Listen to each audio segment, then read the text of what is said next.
Okay, ప్రజాపాలన ప్రగతి ప్రణాళిక ఈ programme సందర్భంగా ఏర్పాటు చేసిన డ్రగ్ ఇన్స్పెక్టర్ సురేందర్ గారి ఆధ్వర్యంలో ర్యాలీ అండ్ మీటింగ్ కండక్ట్ చేస్తున్నాం. దీనికి ముఖ్య అతిథులుగా వచ్చేసిన వేదికపై ఉన్న డ్రగ్ ఇన్స్పెక్టర్ సురేందర్ గారు మరియు డిఎంఎస్ఓ వెంకటరమణ గారు and legal force inspector and తర్వాత గవర్నమెంట్ హాస్పిటల్ సూపరింటెండెంట్ గారు, వేదికపై ఉన్న ఇతర ముఖ్యులు అందరికీ నమస్కారం. మరి అదేవిధంగా మాకు వేదిక ఎదురుగా ఉన్నటువంటి కొంతమంది సీనియర్ సిటిజన్స్ కూడా ఉన్నారు, ముఖ్య అఫీషియల్స్, పత్రికా మిత్రులు, ఇక్కడికి వచ్చిన మెడికల్ స్టూడెంట్స్ అందరికీ warm welcome and good morning. నాకు తెలిసిన ఒక 5 నిమిషాల్లో ఈ డ్రగ్స్ గురించి కొంత మీకు షేర్ చేసుకుంటాను, దయచేసి వినండి. ఎందుకంటే నవేడేస్ మన స్టేట్ ను పీడిస్తున్న మేజర్ గా రెండు ప్రాబ్లమ్స్, ఒకటి డ్రగ్స్, ఒకటి అక్కడక్కడ ఈ రోడ్ సేఫ్టీలో యాక్సిడెంట్స్, అక్కడ ఈ రెండు మేజర్ గా జరుగుతూ ఉన్నాయి. గవర్నమెంట్ ముఖ్యంగా ఈ 2 పాయింట్స్ ని 2 అంశాలను ముందుకు తీసుకుపోవాలని చెప్పేసి ఈ 2 అంశాలకు ప్రతి ఒక్కరికి అవగాహన ఉండాలనే ఉద్దేశంతో ఈ ప్రోగ్రామ్స్ కండక్ట్ చేస్తున్నాం. దయచేసి మీరు కొంత వినాల్సిన అవసరం ఏదైనా ఉంది. ఈ డ్రగ్స్ అంటే ఏంటి ఎవరికైనా ఐడియా ఉంది కదా? మాదక ద్రవ్యాలు, మాదక పదార్థాలు. ఇదంతా పూర్వం ప్రజెంట్ మన తెలంగాణ స్టేట్ లో వాడుకలో ఉన్న డ్రగ్ మేజర్ ఏంటంటే గాంజాయి, మిగతా ఉన్నాయి కొకైన్, తర్వాత చెరస్, మిగతా ఏవైతే మాదక ద్రవ్యాలు ఉన్నాయో, మాదక పదార్థాలు ఉన్నాయో మన స్టేట్ లో లేవు. మేజర్ గా మన దగ్గర ఉన్న వాడుకలో ఉన్నది ఏదైనా డ్రగ్ అంటే గాంజాయి. మీరంతా వినాలా? మన దగ్గర ఉన్నది మేజర్ గా ఉన్నది ఏంటంటే అంటే గాంజాయి. నేను కొద్దిగా డీటెయిల్ గా డీప్ లో చెప్తా, ఒక 5-10 నిమిషాలు టైం తీసుకుంటా, మీరు వినాల్సిన అవసరం ఉంది.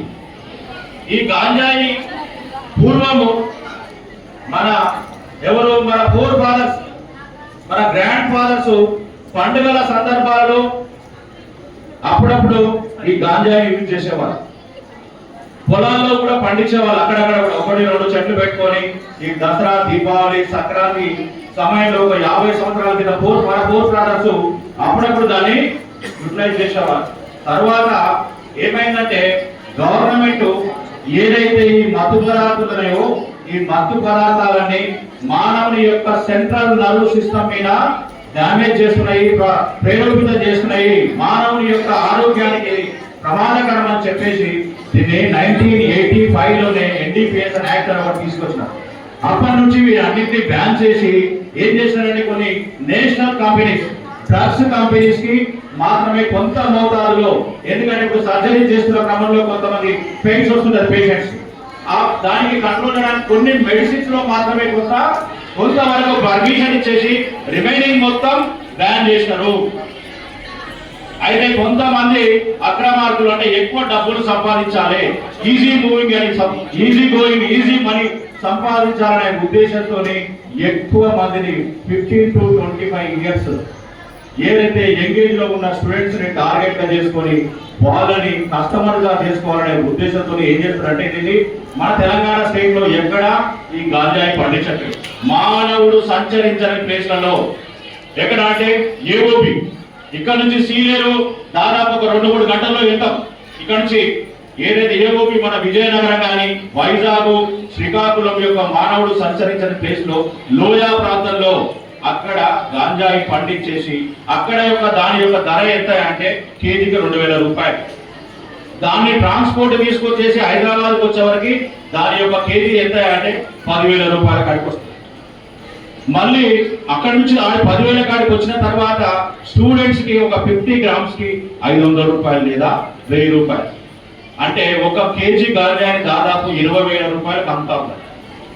ఎవరిని టార్గెట్ చేసుకొని 15 to 25 ఇయర్స్ ఏదైతే స్టూడెంట్స్ ఉన్నారో వాళ్లకు టార్గెట్ గా చేసుకుని వాళ్ళని కస్టమర్స్ అడిక్టెడ్ ఫెలోస్ గా తయారు చేయాలనే ఉద్దేశంతో వీళ్ళు ఎక్కువ డబ్బులు సంపాదించాలనే ఉద్దేశంతో ఎక్కడ శ్రీకాకుళంలో పండించిన వారిని ట్రాన్స్పోర్ట్ ద్వారా వివిధ రూపంగా ట్రైన్లలో కానీ బస్సులలో కానీ కార్లలో ఇండివిజువల్ కార్లలో కానీ ఆర్టీసీ బస్సు బ్యాగ్లలో కూడా ఆర్టీసీ బస్సులో కూడా ఒక బ్యాగ్ లో పెట్టుకుని కూడా తీసుకొచ్చేసి ఇక్కడికి వచ్చి అమ్మేసి వెళ్ళిపోతా ఉన్నారు.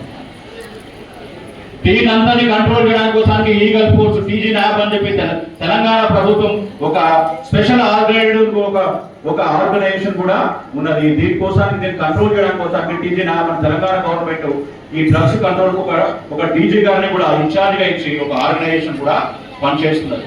మేము కూడా ప్రతి ప్లేసెస్ లో కూడా వెయిటింగ్ చెకింగ్ చేస్తా ఉన్నాం ఇవన్నీ కంట్రోల్ చేయడానికి.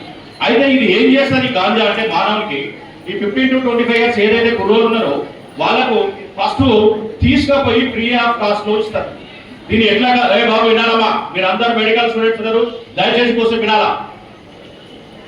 దీన్ని ఎట్లా కన్జ్యూమ్ చేస్తారనే ఫస్ట్ ఒక తీసుకొని పోయి 10th క్లాస్ ఇంటర్మీడియట్ కుర్రోడు చదువుతున్నప్పుడు మెల్లగా ఉండి ఏం కాదు కొద్దిగా వీకర్ సెక్షన్ ని టార్గెట్ చేస్తారు. ఫాదర్స్ లేదు, లేకపోతే కొద్దిగా పేదరికం ఉన్నది, లేకపోతే కొద్దిగా ఆయన యాక్టివ్గా లేడు, అట్లాంటి వీకర్ సెక్షన్ టార్గెట్ గా తీసుకొని అతని అరే బాగుంటుంది ఒకసారి కన్జ్యూమ్ చేస్తే బాగుంటుంది అని చెప్పేసి వానికి వెళ్ళేగా పక్కకు తీసుకొని వెళ్ళి ఆ గాంజాని సిగరెట్ లో దాన్ని మొత్తం పొడిలాగా చేసి దాంట్లో పెట్టి ఒకసారి కన్జ్యూమ్ చేయడానికి అతనికి ఒక లోన్లీ ప్లేస్ గా తీసుకొని కన్జ్యూమ్ చేయిస్తాం.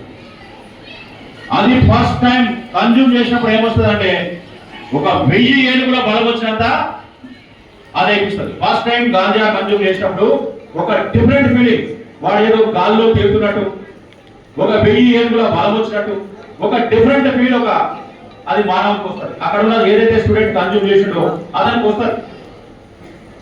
తర్వాత ఫస్ట్ ఫ్రీ ఆఫ్ కాస్ట్ లో ఇస్తాడు, తర్వాత ఏం చేస్తాడు సెకండ్ టైం మళ్ళా ఆ ఫీలింగ్ బాగుందని చెప్పేసి ఎవరైతే కన్స్యూమర్ ఉన్నాడో ఈ స్టూడెంట్ విద్యార్థి ఉన్నాడో మళ్ళీ సెకండ్ టైం మన చేస్తాడు. అరే మన ఒకసారి బాగున్నది మళ్ళా కొంత కావాలి, నెక్స్ట్ టైం 500 ఇస్తే 1 సిగరెట్ లేకపోతే కొంత ఇస్తా. ఆ రకంగా వాడు చేస్తాడు. ఇంట్లో పోయి మళ్ళీ వాళ్ళ డాడీ చేతుల్లో పాకెట్ ఎన్నో కొంత దొంగతనం చేయడము, లేకపోతే ఏదో హీనియస్ క్రైమ్ ఈ రోజులలో జరుగుతున్న హీనియస్ క్రైమ్ లో కూడా వాళ్ళకు టెస్ట్ చేస్తే డ్రగ్స్ పాజిటివ్ వస్తుంది. ఈ స్నాచింగ్స్ కానీ దొంగతనాలు కానీ మర్డర్స్ కానీ ఏ హీనియస్ క్రైమ్ లో ఉన్న నేరస్తులకు చాలా వరకు టెస్ట్ చేస్తే పాజిటివ్ వస్తుంది. ఈ రోజులలో ఈవెన్ ప్రైవేట్ కంపెనీలో జాబ్ చేయాలన్నా కూడా కన్సర్న్డ్ పోలీస్ స్టేషన్ నుంచి ఎన్ఓసి సర్టిఫికేట్ కావాలంటున్నారు. మన పిల్లలు కూడా చెప్పాల్సి, మన పిల్లల మీద మనం గుర్తుంచుకోవాలి, మన పిల్లలు కూడా మన అవగాహన ఉండాలి, మనకు ఎవరు ఎక్కడ పోతున్నారు ఏం చేస్తున్నారు అని మనకు రెగ్యులర్ గా డే టు డే మానిటర్ చేసుకోవాల్సిన అవసరం ఎంతైనా ఉంది. ఎందుకంటే ఒక్క క్రిమినల్ కేసులు వాళ్ళ మీద రిజిస్టర్ అయినా కూడా వాళ్ళకి ఎన్ఓసి దొరకదు, గవర్నమెంట్ జాబ్ లో ఉండదు, ఈవెన్ ప్రైవేట్ జాబ్ లో కూడా వాళ్ళకి అవకాశం ఉండదు. వాడు ఏం చేస్తాడు మెల్లగా స్టూడెంట్స్ ఇంత దొంగతనం చేయడం ఏం చేయడమో తీసుకుని మళ్ళీ 1000 రూపాయలు తీసుకొని వాళ్ళకి ఇచ్చేస్తాడు. వాడు సెకండ్ టైం తాగుతాడు, మళ్ళా తీసుకుంటాడు, పోయి ఒక 50 గ్రాములు తీసుకుంటాడు, తాగుతాడు. ఫస్ట్ ఫీలింగ్ రాదు. థర్డ్ టైం తాగుతాడు, దొంగతనాలు చేస్తాడు, ఏదో ఇంట్లో మొన్న డబ్బులు తీసుకుంటాడు, థర్డ్ టైం తీస్తాడు రాదు, ఫోర్త్ టైం తీసుకుంటాడు, ఫస్ట్ ఫీలింగ్ రాదు. వానికి తెలియకుండానే ఆ గాంజా అనేది వాడి సెంట్రల్ నర్వస్ సిస్టమ్ వాడి బాడీలోకి ఇంజెక్ట్ అవుతాడు. వాడు ఆ ఫస్ట్ ఫీలింగ్ కోసుకొని ఫస్ట్ ఫీలింగ్ ఆ రోజు గాల్లోకి తిరిగినట్టుండే ఆ ఏనుగులేదో మొత్తం 10,000 ఏనుగుల బలంలాగా ఉంటుండే, నాకు ఏదో కొత్త ఫీలింగ్ వచ్చిందని ఆ ఫీలింగ్ ఫస్ట్ వచ్చిన ఫీలింగ్ రాదు, ఎంతో కొంత ఫీలింగ్ వస్తుంది తప్ప పూర్తిగా ఫస్ట్ ఏదైతే ఆడ గెయిన్ ఆ ఫీలింగ్ అయితే మళ్ళీ రాదు. ఆ ఫీలింగ్ కోసానికి వాడు తాగుతూ దానికి పూర్తిగా వాడు తెలవకుండానే అది ఇంజెక్ట్ అయిపోతుంది బాడీలోకి, వాడు అడిక్టెడ్ గా తయారైపోతాడు.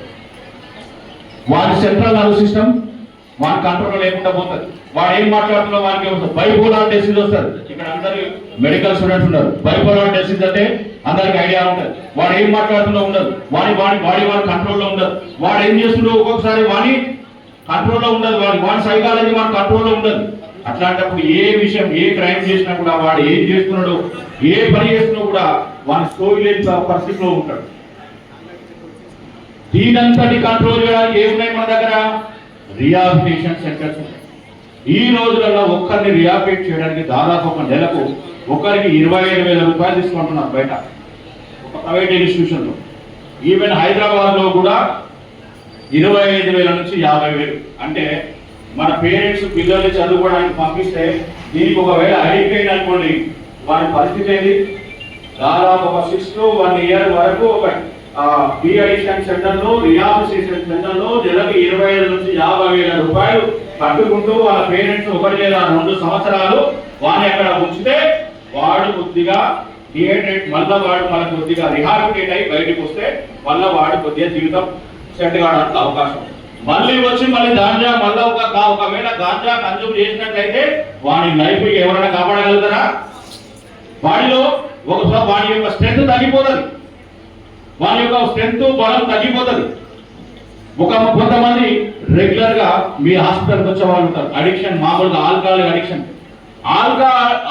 అడిక్షన్ ఫెలోస్ ని మళ్ళీ నార్మలైజ్ చేయడానికి మీ దగ్గర నిప్రియం అనే ఒక టాబ్లెట్ ఉంది. రెగ్యులర్ గా అది కూడా ఇచ్చేస్తే రెగ్యులర్ గా కొద్దిగా కొన్ని రోజుల తర్వాత 3 or 6 months లో వాడి సెంట్రల్ నర్వస్ సిస్టమ్ నార్మల్ అయిపోయి వాడు నార్మల్ పొజిషన్కి వస్తాడు. ఇది ఆల్కహాల్ అడిక్టెడ్ ఫెలోస్. వెరాజ్ కంపెనీ డ్రగ్స్ కు మళ్ళీ వారిని నార్మలైజ్ చేయడానికి దాదాపు 1 సంవత్సరం నుంచి 2 సంవత్సరాలు.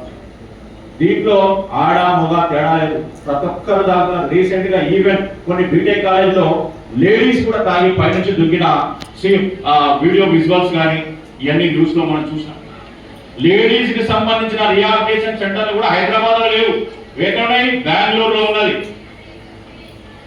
తెలుసా మీకు? తెలుసా? అంతా మెడికల్ స్టేట్ తెలుసా?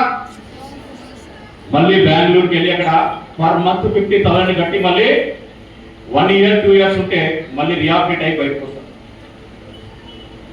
సో పేరెంట్స్ ఇంత కష్టపడి పిల్లలకి ఒక ముందు తీసుకుపోదాని పోతే ఎవరో ఒక చిన్న యూజ్లెస్ లో వాడు వచ్చేసి మన పిల్లల్ని ఇలా ఖరాబ్ చేసుకుంటే మనం ఊరుకోవాల్సిన అవసరం ఉందా?